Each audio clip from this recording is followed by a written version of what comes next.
గారు ముఖ్యమంత్రి ఉన్నప్పుడు ఏ నీళ్ల కోసం తెలంగాణ రాష్ట్రం తెచ్చుకున్నామో, ఏ నీళ్ల కోసం శ్రీకాంతాచారి లాంటి యువకులు, నూనూగు మిసాల యువకులు ఆత్మ బలిదానాలు చేసుకున్నారు, ఆ బలిదానాలతో సాధించుకున్న తెలంగాణలో కృష్ణానది జలాలు రంగారెడ్డి, మహబూబ్ నగర్, అదేవిధంగా నల్గొండ, ఖమ్మం జిల్లాలకు ప్రాజెక్టులకు, భూములకు పారాల్సిన నీళ్లు రాయలసీమ జిల్లాలకు తరలించకపోతుంటే రాయలసీమ లిఫ్ట్ ఇరిగేషన్, అదేవిధంగా ముచ్చుమర్రి లిఫ్ట్ ఇరిగేషన్ నిర్మించుకుంటుంటే ఒక్క రోజైనా నువ్వు అడ్డుకున్నావా?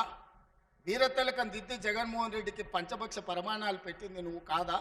ఇవాళ నువ్వు చేసిన పాపం ఇవాళకు మాకు శాపమైంది, ఇవాళ మాకు ఉరైంది.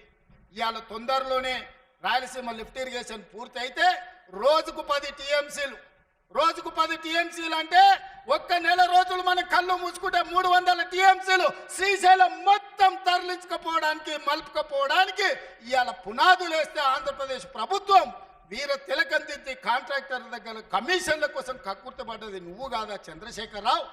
ఆనాడు సాగునీటి పారుదల శాఖ మంత్రి హరీష్ రావు కాదా అని నేను అడుగుతున్నా.